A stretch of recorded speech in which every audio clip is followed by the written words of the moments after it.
আর ছাত্র শিবির তো শুধুমাত্র হচ্ছে যারা বোরকা পরে বা পর্দা করে তাদের জন্য প্যানেল দেয় নাই। শিক্ষার্থী যারা বোরকা পরে না, যারা লিবারেল, তাদের জন্য তো একটা সেফ স্পেস তো তৈরি করতে হবে, তাই না? যে শিবিরের সাথে যদি আমি জুট করি তাহলে আমার উইন হওয়ার সম্ভাবনা বেশি। প্যানেল মানে তো তাদের অংশ হওয়া না, প্যানেল মানে হচ্ছে তাদের সাথে জুট করা।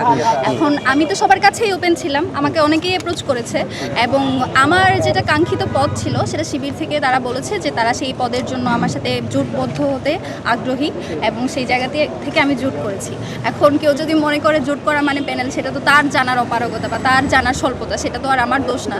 এবং দ্বিতীয় যে প্রশ্নটা যে আমি শিবিরের প্যানেল থেকে কেন, সেটাও আমি বললাম যে তারা আমাকে অ্যাপ্রোচ করেছে, আমি সবার কাছেই ওপেন ছিলাম।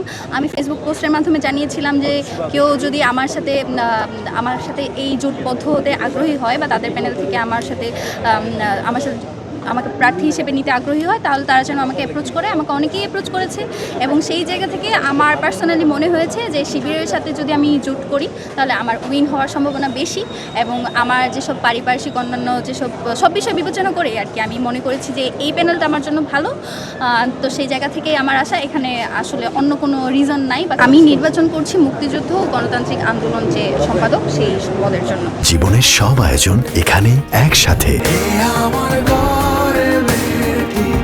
ভালো মতোই দেখেছেন যে এইসব যারা করছে তারা কোনো একটা নির্দিষ্ট দলেরই অংশ এবং আমাকে তারা ছাত্রলীগও ফ্রেম করার চেষ্টা করেছে। এখন যদি কেউ সত্যি বলতে, যেটা আমি বললে তো অনেক খারাপ শোনাবে, সত্যি বলতে বাংলাদেশের রাজনীতি যে তরুণদের যে রাজনীতি বা নতুন বন্ধুহস্ত, আমাদের আসলে রাজনীতির ভাষাটাই এরকম। আমরা জুলাইতে যখন আন্দোলন করেছি আমরা কিন্তু অনেক স্ল্যাংস ইউজ করেছি, তারপরে স্যাটায়ার করেছি, সার্কাজম করেছি। এখন আমাদের যারা আগের প্রজন্ম তারা যদি এই টোনটা ধরতে না পারে বা এই বিষয়টা বুঝতে না পারে, এটা তাদের অপর।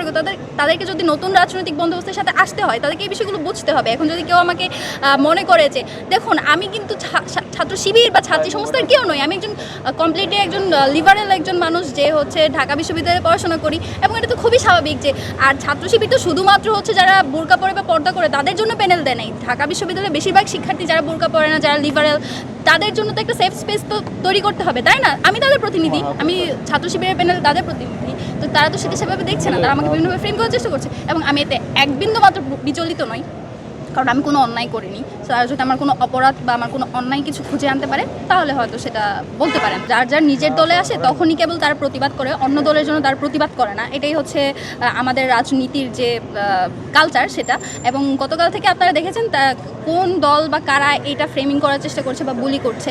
তাদের আমার স্ট্যান্ড হলো, আমার পার্সোনাল স্ট্যান্ড হলো, তাদের দলের কাউকে নিয়ে যখন মন্তব্য করা হবে আমি তার বিরুদ্ধে দাঁড়াবো এবং এভাবেই আসলে সুস্থ রাজনীতিতে ফেরা উচিত এবং এটা তারা যত তাড়াতাড়ি বুঝবে তাদের জন্যই মত।